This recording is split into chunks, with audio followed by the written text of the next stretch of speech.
The steady beeping of hospital monitors filled room 407 of Pine Grove Memorial Hospital. The afternoon sun cast long shadows through the Venetian blinds, creating strips of light across the still figure in the bed.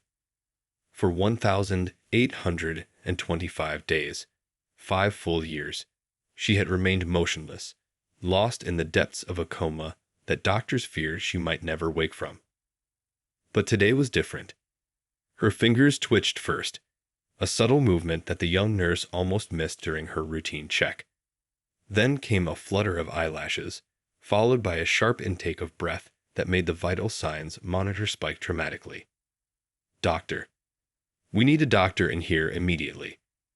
The nurse called out, her voice trembling with urgency. She pressed the emergency button while rushing to the bedside, her heart racing as she watched her patient showing signs of consciousness for the first time in 5 years. The girl's eyes opened slowly, adjusting to the harsh fluorescent lights above. Confusion clouded her expression as she tried to make sense of her surroundings. Her throat was dry, making it difficult to speak, but she managed to whisper, "Water, please." The nurse carefully helped her sip from a small cup, all while checking vital signs and speaking in soothing tones. "You're at Pine Grove Memorial Hospital. You've been asleep for a while. Can you tell me your name?" "Joy," she whispered, her voice barely audible. "Joy Williams." The simple act of speaking seemed to exhaust her, but her eyes remained alert, darting around the unfamiliar room. Dr. Rivera burst through the door, stethoscope already in hand. Her face showed a mixture of amazement and professional concern as she began examining Joy. "This is remarkable," she muttered, shining a small light into Joy's eyes. "Pupil response is normal. Joy, can you squeeze my hand?" Joy complied, her grip weak but definite. The doctor smiled encouragingly, but Joy's expression suddenly changed. Fear crept into her eyes as memories began flooding back. Her heart rate monitor started beeping faster. "The stairs," Joy said, her voice growing stronger with urgency. "I remember the stairs at school." Her hands began trembling as she grabbed Dr. Rivera's arm. "He was there, Dr. Thompson. He pushed me. I saw what he did with those files, with those patients." The nurse and doctor exchanged worried glances. Dr. Thompson was the hospital's most respected neurologist. He'd been overseeing Joy's case since the beginning. "Joy, you need to stay calm," Dr. Rivera said softly, though her own mind was racing. "You've been through a traumatic experience, and sometimes when people wake up from long-term comas, their memories can be confused." "No." Joy's voice was stronger now, filled with desperate certainty. "I know what I saw, the day it happened. I was dropping off my mom's lunch at the school where she works. I took a wrong turn looking for her classroom and ended up in the administrative wing. That's when I saw him. Dr. Thompson. He was with the school principal, talking about money and patient lists."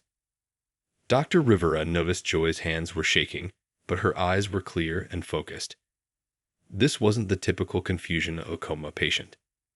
There was something different about her recollection, something that made the doctor's professional instincts tingle with concern. "Please," Joy begged, tears forming in her eyes. "You have to believe me. He saw me that day. He followed me to the stairwell. I remember his face. Right before he—" Her voice broke as the full memory overwhelmed her. The afternoon sun continued to cast its striped shadows across the hospital room, but now they seemed to hold darker secrets. Dr. Rivera felt a chill run down her spine as she realized this might be more than just a miraculous medical recovery. It could be the beginning of uncovering something far more sinister. Detective Maya Torres arrived at Pine Grove Memorial Hospital the next morning, her worn leather notebook in hand. The early morning light filtered through the windows as she made her way to the 3rd floor, her mind already piecing together the unusual details of the case. 5 years, she muttered to herself, stepping out of the elevator. 5 years is a long time to keep a secret. She found Dr. Rivera waiting outside Joy's room, concern etched across her face. "The patient is still quite fragile," the doctor explained in hushed tones. "But she's insistent about making her statement. Says she won't rest until someone listens." Inside the room, Joy sat propped up against pillows, her eyes sharper than they had been the day before. She looked small in the hospital bed, but there was steel in her voice when she spoke. "Everyone thinks I just fell," Joy began, her hands twisting the blanket. "But that's not what happened. I need you to understand what I saw that day." Detective Torres pulled up a chair, pen ready. "Take your time. Start from the beginning." Joy took a deep breath. "My mom forgot her lunch that morning. She teaches at Riverside High, and I went to drop it off during my free period. I was looking for her classroom when I heard voices coming from the principal's office." She paused, closing her eyes to focus on the memory. The door was cracked open. "I saw Dr. Thompson handing over an envelope. They were talking about moving names up on some list. Medical waiting lists. The principal mentioned his wife needed surgery, and Dr. Thompson said it was taken care of." Detective Torres scribbled notes, her expression neutral. "And then what happened?" "I must have made a noise or something because they suddenly stopped talking. I ran.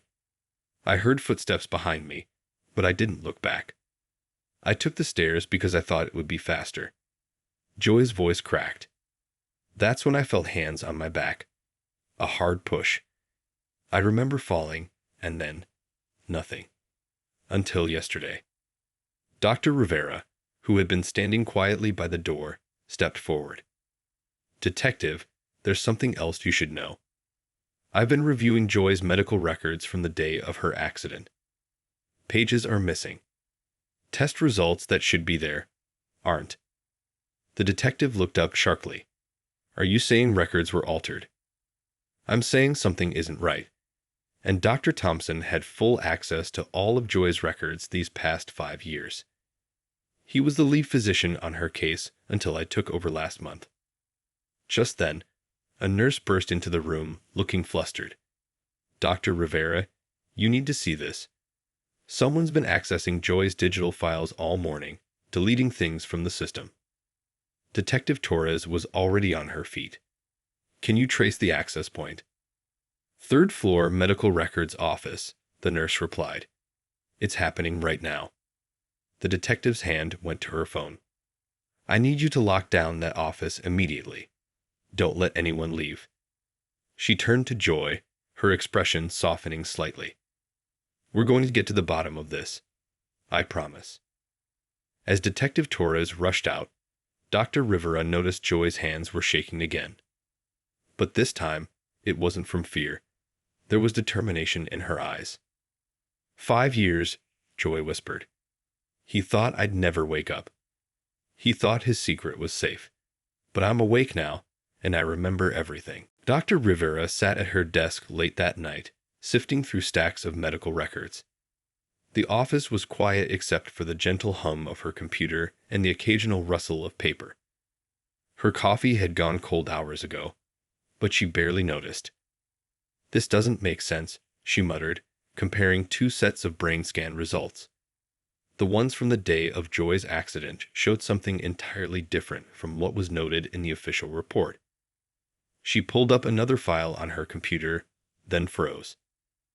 A soft knock on her door made her jump. Detective Torres stood in the doorway, looking as tired as Dr. Rivera felt. "You're not going to believe what we found in the medical records office," the detective said, closing the door behind her. "Try me. I've been finding some pretty unbelievable things myself." The detective placed a USB drive on the desk. "We caught the hospital's 8 manager trying to delete files. When we stopped him, he broke down and confessed that Dr. Thompson had been paying him to alter records for years. Not just Joy's, dozens of patients." Dr. Rivera leaned back in her chair, running her hands through her hair. "Look at this," she said, turning her computer screen. "These are the original brain scans from the day Joy was brought in. Someone edited the date stamp, but I managed to recover the original files. The injury pattern. It's completely inconsistent with a simple fall downstairs.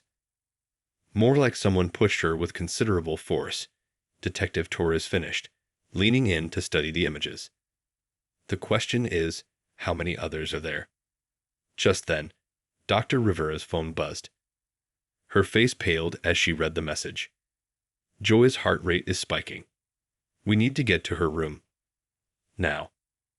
They rushed through the dimly lit corridors, their footsteps echoing off the walls. When they reached Joy's room, they found her in distress, pointing shakily at the window. Someone was there, she gasped. A man. He was watching me through the window. He had a phone. He was taking pictures. Detective Torres immediately radioed for officers to search the grounds, while Dr. Rivera checked Joy's vital signs. Third floor, the detective muttered. He must have used the maintenance ladder. Wait, Joy called out, her voice stronger now. Before he ran, I remembered something else. That day at school, I heard them mention other names. Kids from my neighborhood who died waiting for transplants. They were supposed to be at the top of the list, but their names kept getting moved down. Dr. Rivera and Detective Torres exchanged glances. This was bigger than they'd imagined. The school principal. Joy continued, her hands gripping the blanket. He was getting paid to help cover it up. Rich families would pay Dr. Thompson to move their kids up the transplant list, and the principal would handle the paperwork through the school board's health program. Detective Torres pulled out her phone again. We need protection for this room. 24/7 guard detail. And Dr. Rivera. She paused, looking at the doctor seriously. Don't let anyone else access Joy's medical care. Not even other staff. We don't know how deep this goes. As if to emphasize the detective's words, the hospital lights suddenly flickered, casting strange shadows across the room. In the distance, a door slammed shut. Someone was coming. The footsteps grew louder in the corridor outside Joy's room. Detective Torres positioned herself near the door, one hand on her weapon. Dr. Rivera stood protectively by Joy's bedside, ready to hit the emergency call button. The door creaked open slowly. Mom? Joy's voice cracked with emotion. Mrs. Williams rushed to her daughter's side, tears streaming down her face. Baby, I came as soon as I could. The police just told me everything. She wrapped Joy in a tight embrace, 5 years of worry and grief pouring out. Detective Torres relaxed slightly but remained alert. Mrs. Williams, we need to talk about what happened at Riverside High that day. Joy's mother pulled back, wiping her eyes. I should have known something was wrong. The way they rushed to declare it an accident. The principal kept saying how tragic it was, but he wouldn't look me in the eye. Tell him about Mr. Chen's son, Mom, Joy said quietly. Tell them what happened to him. Mrs. Williams sank into a chair, her hands trembling. Little Tommy Chen. He was only 8. Needed a heart transplant. His name was at the top of the list, then suddenly it wasn't. He died waiting. His father, he taught math with me. He quit teaching after that. Dr. Rivera's phone buzzed. Her face went pale as she read the message. The IT manager we caught. They just found him unconscious in his cell. Someone poisoned his food. A heavy silence fell over the room. There's more, Joy said, her voice stronger now. That day, in the principal's office, I saw a list. Names of kids who died waiting for transplants, and next to them, names of rich families who got the organs instead. They had dates, amounts paid, everything. Detective Torres leaned forward. Do you remember any specific details from that list? Before Joy could answer, the hospital lights went out completely.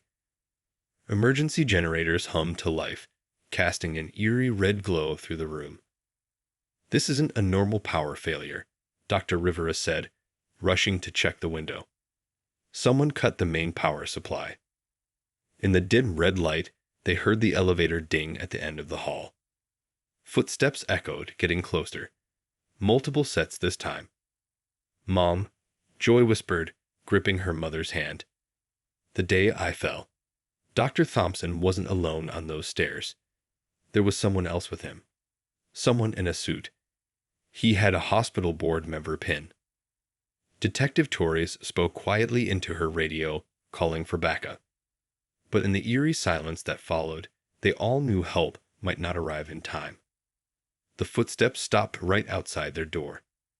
Then, someone started turning the handle. The door burst open.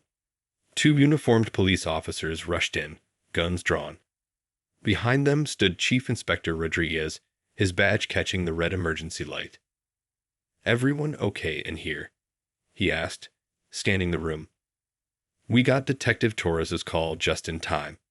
The hospital's surrounded now. Nobody's getting in or out without us knowing." Relief flitted through the room, but it was short-lived. Dr. Rivera's tablet suddenly lit up with an urgent notification.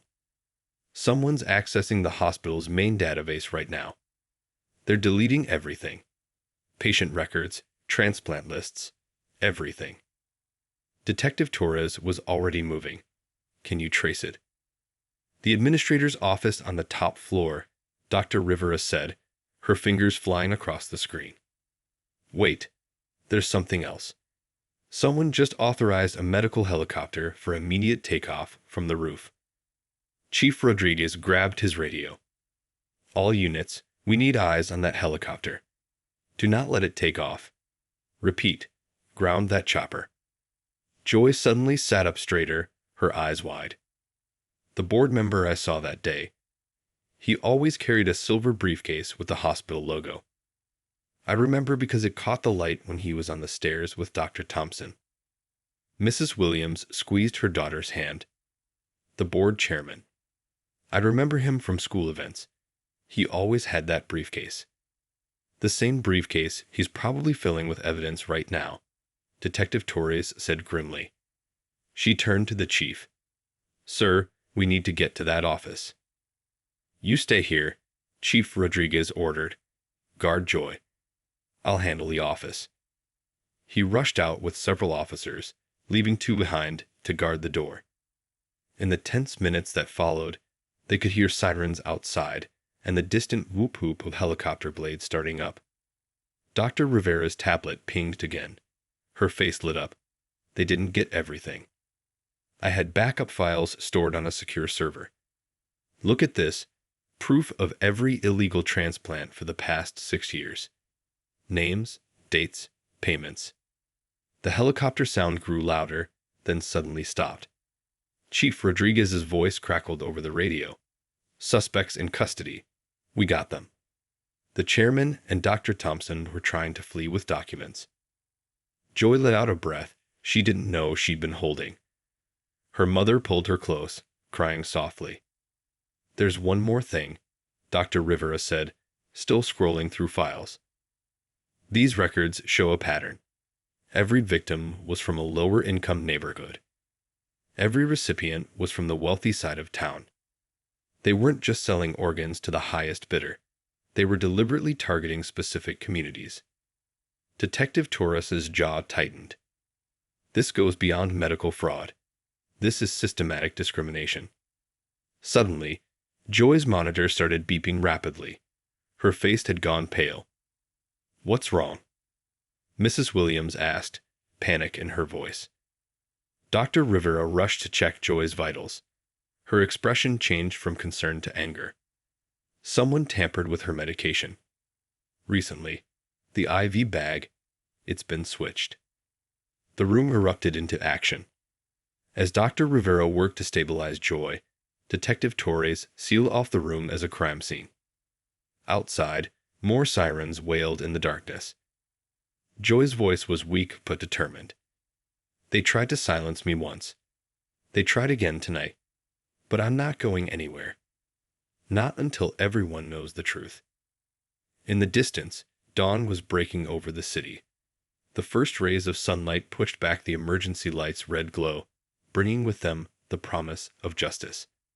But they all knew this was far from over. The morning news vans lined up outside Pine Grove Memorial Hospital like a parade. Inside, Joy watched from her new room in the secure wing as reporters crowded the parking lot below. Dr. Rivera had moved her here after the medication tampering incident, with round-the-clock security posted at every entrance. "How are you feeling?" Dr. Rivera asked, checking Joy's latest blood work results. The sun streaming through the bulletproof windows cast a warm glow across the room. "Better," Joy said, sitting up straighter. "But something still bothers me. That list I saw in the principal's office. There were more names. So many more." Detective Torres walked in, carrying a thick file. Dark circles under her eyes suggested she hadn't slept. "You're right about those names. We've been going through the chairman's files all night. Over 200 families were affected. Some lost their children while waiting for transplants that were illegally redirected." Mrs. Williams, who had refused to leave her daughter's side, gasped softly. All those families, they never knew the truth. A gentle knock interrupted them. A nurse entered with a laptop. "You need to see this," she said, setting it up. "It's playing on every news channel." The screen showed Dr. Thompson and the hospital board chairman being led out of the police station in handcuffs. But what caught everyone's attention was the crowd gathered outside. Hundreds of people holding pictures of their loved ones who had died waiting for transplants. "The community's demanding answers," Detective Torres explained. "More families are coming forward every hour. The district attorney is calling it the largest medical corruption case in state history." Joy watched the screen, tears rolling down her cheeks. "I recognize some of those faces from the list. Those children, they should have lived." Dr. Rivera's phone buzzed. Her eyes widened as she read the message. "The hospital's internal investigation just found something. There's a hidden bank account. Millions of dollars, payments from wealthy families, all funneled through a fake charity." "That's not all," Detective Torres added, opening her file. "The principal from Riverside High just confessed. He says this wasn't just happening at our hospital. It's a network. Multiple hospitals, multiple cities." Suddenly, the hospital room's phone rang, making everyone jump. Mrs. Williams answered it cautiously. Her expression changed as she listened. "It's the governor's office," she said, her voice shaking. "They want Joy to testify before a special committee. They're launching a full investigation into the entire state's transplant system."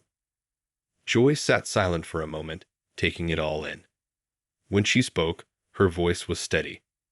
"All those years I was asleep, these people kept hurting families. Kept deciding who deserves to live based on how much money they had." She looked at Detective Torres. "I'll testify. I'll tell them everything." Dr. Rivera checked Joy's vital signs one more time. "Are you sure you're strong enough?" "I have to be," Joy replied. "Those families out there, holding those pictures, they deserve to know why their children died, and the people responsible need to face justice." Outside, the crowd of families had grown larger.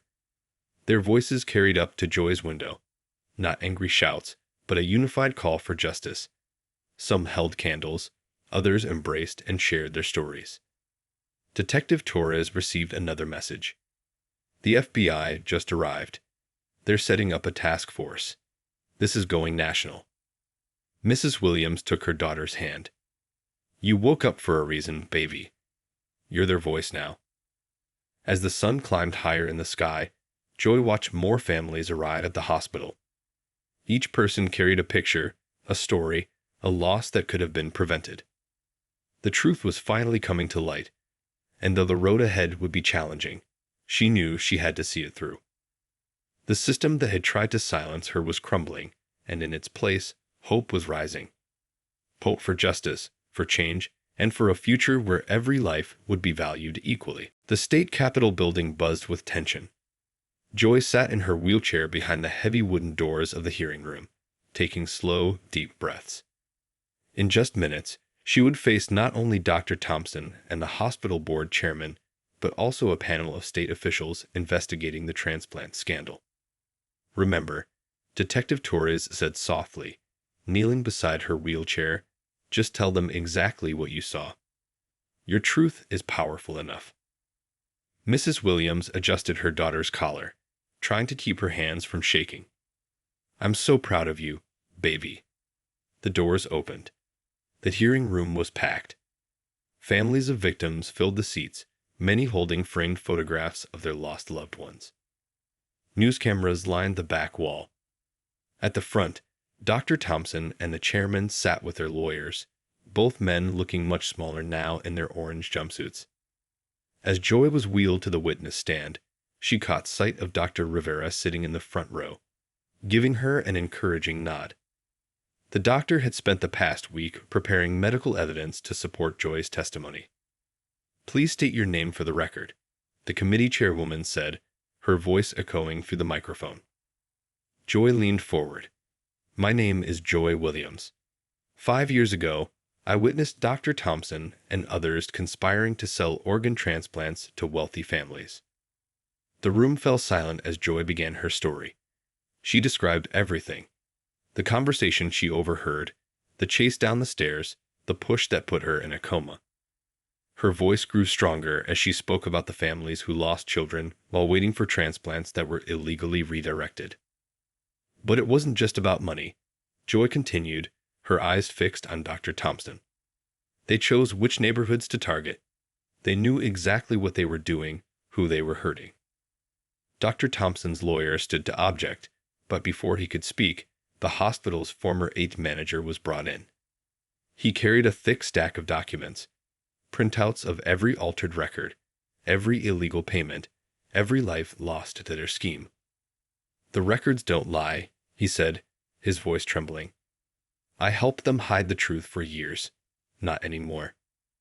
Suddenly, Dr. Thompson stood up, shrugging off his lawyer's restraining hand. You don't understand, he shouted. The system was already broken. We just made it work for those who could pay. The room erupted in gasps and cries. Security officers moved to restrain him, but his outburst had already confirmed everything. Joy's voice cut through the chaos, clear and strong. My only question is, how did you sleep at night? Well, I lay in a coma, while families buried their children. How did you sleep? The chairman broke down, tears streaming down his face. It wasn't supposed to go this far, he whispered into his microphone. We never meant for anyone to die. But they did die, Joy responded. And now everyone knows why. The committee chairwoman called for order, but the damage was done. Dr. Thompson's outburst and the chairman's confession had been caught on every news camera in the room. Outside, the crowd that had gathered on the Capitol steps began to chant, Justice, reform, justice, reform. Detective Torres received a text and leaned forward to whisper in Joy's ear. FBI just raided 3 more hospitals in different states. Same scheme, same players. You started a nationwide investigation. Joy gripped the edges of her wheelchair. 5 years of her life had been stolen, but her voice had finally been heard. The truth she had nearly died trying to reveal was now impossible to ignore. As the hearing continued into the evening, more officials were named, more conspirators exposed. The system that had protected the wealthy at the expense of the poor was crumbling, and from its ruins, the hope for real change was rising. But this was just the beginning. 3 months after the hearing, Pine Grove Memorial Hospital looked different. New signs hung in the lobby. Equal care for all, and transparency saves lives. But the biggest changes weren't visible on the walls. Joy wheeled herself down the familiar corridor, now strong enough to navigate on her own. Physical therapy was working. She could take a few steps each day. Dr. Rivera walked beside her, carrying a stack of papers. The new oversight committee approved all the changes, Dr. Rivera explained, her face bright with excitement. Every transplant decision will now be reviewed by an independent panel. No more backdoor deals. They entered the hospital's main conference room, where a meeting was about to begin. Families filled the seats, some who had lost loved ones, others whose children were currently waiting for transplants. All were there to be part of the solution.